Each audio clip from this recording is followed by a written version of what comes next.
Não pode um cego guiar a outro cego. Quando Jesus fala a respeito disso, ele quer dizer uma coisa muito clara para mim e para você. Existem pessoas que são cegas e surdas para o mundo espiritual. Eles levam a vida como se o mundo espiritual, o Espírito Santo, a vontade de Deus, ela simplesmente não existisse. E é por isso que muitas e muitas vezes nós vemos pessoas tentando bloquear outras pessoas. Quando a gente não ouve a voz do Espírito Santo, quando a gente não sente a presença do Espírito Santo, quando o Espírito Santo não influencia os nossos pensamentos, nós somos tentados a viver e a nos tornar a nossa pior versão. E o que há de pior no ser humano além da competição, além da inveja, além da raiva, do ódio?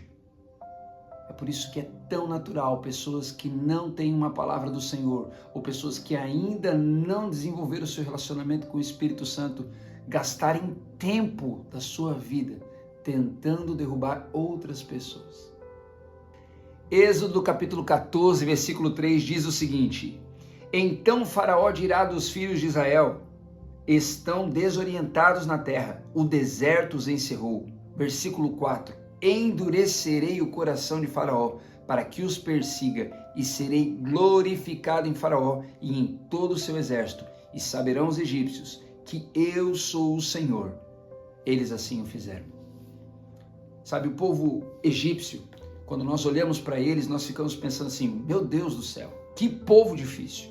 Como assim? Os caras estavam lá, eles viram todas as pragas caindo, e em cada uma dessas pragas a mão poderosa de Deus protegeu os filhos de Israel para que eles não fossem atingidos por elas. Até que veio a 10ª praga, a morte dos primogênitos, e então toda a terra clamou e disse: não, deixa esse povo embora, pelo amor de Deus, vamos parar de segurar esse povo aqui. Faraó teve que se render. Mas passou alguns dias, chega ao ouvido de Faraó que o povo agora está no deserto. E ao que tudo indica, esse povo está desorientado, esse povo não sabe para onde ir. Vieram aqui, encheram tanto saco, fizeram tanto barulho, fizeram tanto estardalhaço, fizeram a gente sofrer, e agora eles estão aí, vão morrer no deserto. E aí os profetas do caos se levantam para dizer: vamos atrás deles, vamos pegá-los, vamos matá-los. Aonde nós estávamos com a cabeça? Quem é esse povo? Faraó prepara 600 cavalos, 600 cavaleiros, seus melhores guerreiros de guerra, lanças, escudos, e se lança atrás do povo de Deus. E o que isso tem a ver com a gente hoje? Sabe, muitas vezes Deus tem uma promessa na tua vida, mas você não aguenta a perseguição. Assim como o povo de Israel, ao qual Deus enviou Moisés para libertar, muitas vezes murmurou contra Moisés, muitas vezes murmurou contra o próprio Deus. Mas a misericórdia de Deus, o amor que Deus tinha por aquele povo, e mais do que isso, o amor e a fidelidade de Deus para com a sua palavra, Deus havia separado aquele povo. Deus foi até lá para livrá-los das mãos de Faraó. E quando agora Deus os leva para o lado do mar, Deus tinha um propósito com isso. Às vezes as pessoas estão vendo você dizer que tinha uma promessa de Deus, mas parece que as coisas não estão acontecendo. Ué, não é esses que têm a promessa de Deus? Não é esses que se dizem ungidos do Senhor? Não é esses que estão fazendo coisas em nome do Espírito Santo? Como é que agora eles estão ali? Parece que eles estão meio desorientados, parece que as coisas não estão saindo de acordo com o que eles imaginavam. Olha, na frente deles tem o mar, como é que eles vão fazer para passar? Os profetas do caos se levantam para determinar que agora é o teu fim, agora não tem mais como, agora acabou, você será destruído. Mas eu quero deixar com você uma palavra poderosa. O povo agora clama a Moisés, clama a Deus e diz: Moisés, não tinha sepultura o suficiente no Egito para tu nos trazer aqui para morrer? E Moisés diz: ei, calma, vocês não conhecem o Deus que vocês servem ainda. Ele vai guerrear por vocês, enquanto vocês fiquem tranquilos. E aí Moisés vai e clama a Deus, e Deus diz: por que clamas a mim, Moisés? Diga ao povo que marche. E marchar naquela circunstância queria dizer o seguinte: olha para o mar, marchar para dentro do mar, Senhor. Só vive milagre quem põe o pé na água.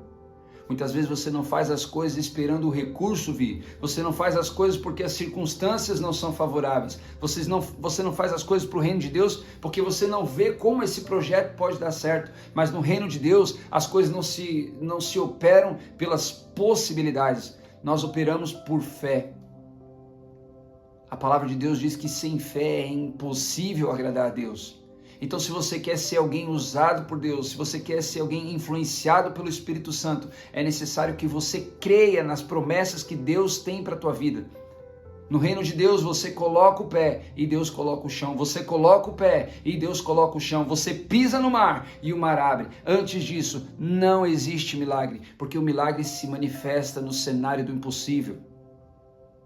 Existem muitas pessoas querendo viver milagres de Deus, mas só fazem aquilo que é possível, só fazem aquilo do qual elas conseguem ter controle absoluto, só trabalham para Deus se elas tiverem o recurso suficiente. Elas não dão nenhum passo de fé.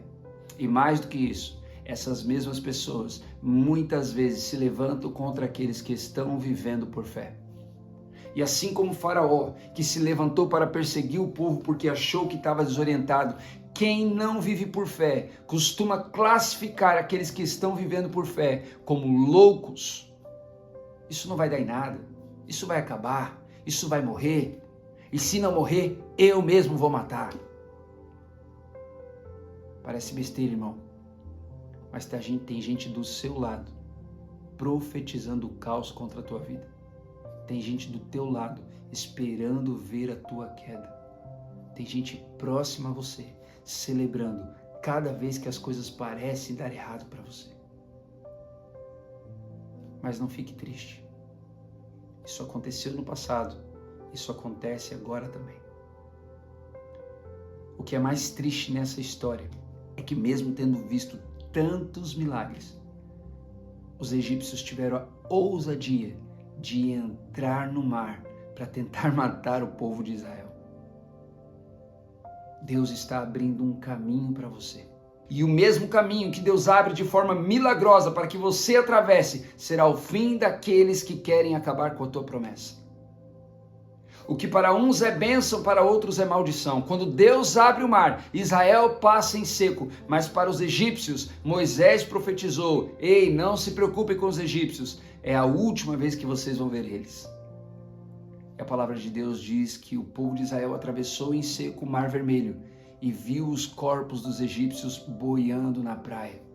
Não restou nenhum. Não se preocupe com aqueles que querem matar os sonhos que Deus tem para ti.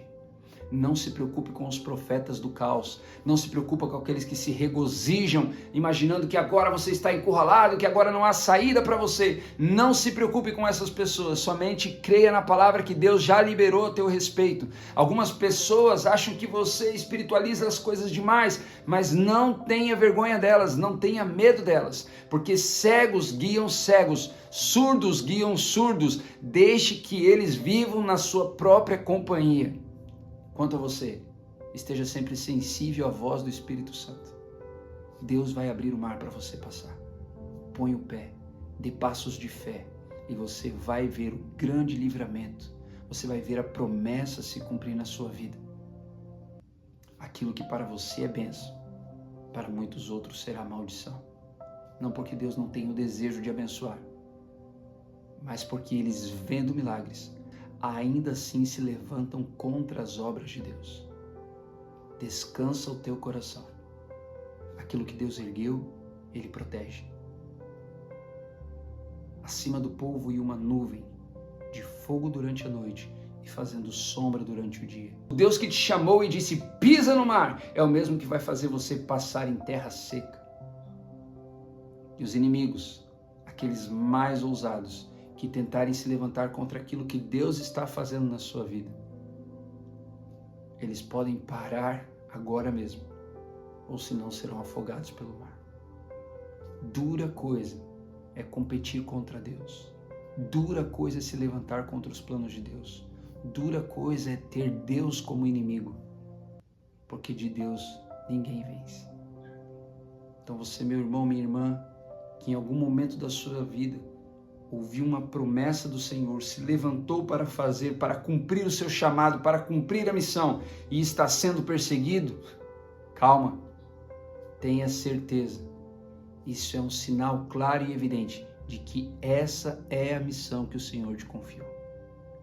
Aquilo que não é Deus que está erguendo não gera desprezo em ninguém. Não gera perseguição em ninguém. Se você estiver fazendo uma obra que não causa efeito nenhum, pode ficar tranquilo, você será amado, abraçado, cuidado, bem recebido. Mas como disse nosso Senhor Jesus Cristo, nenhum profeta é sem honra senão na sua própria casa. Não espere abraços daqueles que até ontem te viam como escravo. Não espere abraços daqueles que até ontem te viam apenas como uma pessoa de segunda classe. Não espere aplausos daqueles que pensam que você só serve para fazer tijolo.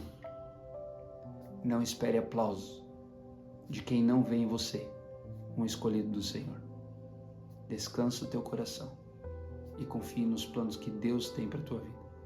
Meu desejo, minha oração nesse dia é que você esteja mais preocupado com a voz do Senhor do que com as vozes dissidentes que vêm para te paralisar, dizer que você não merece, de que você não vai alcançar e de que você está ficando louco e muitas vezes até perdido pelo caminho.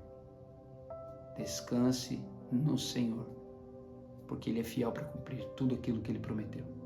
Vamos orar? Senhor Deus, graças te damos, Pai, porque o Teu Espírito Santo não desiste de nós. Graças te damos porque na Tua bondade, na Tua misericórdia, o Senhor escolheu ser humanos falhos para fazer a Tua obra. Graças te damos, Deus, porque as pessoas que nos odeiam, que nos perseguem, não têm o poder de anular a promessa que está sobre a nossa vida. Graças te damos, Senhor, porque o Senhor escolheu as coisas loucas desse mundo para confundir as sábias, a fim de que ninguém se glorie na sua presença. Graças te damos, Senhor, porque o Senhor nos chamou para fazer a tua obra. Não permita que o nosso coração em momento algum vacile. Não permita que os nossos pés em momento algum vacile, Pai. Que a gente se mantenha firme e confiantes. Que Tu és fiel para cumprir todas as promessas que liberou a nosso respeito. Eu oro em favor do meu irmão. Eu oro em favor de mim mesmo, da minha casa, da minha família. Que estejamos sempre prontos, Pai, para ouvir e obedecer a Tua voz. Em nome de Jesus. Amém.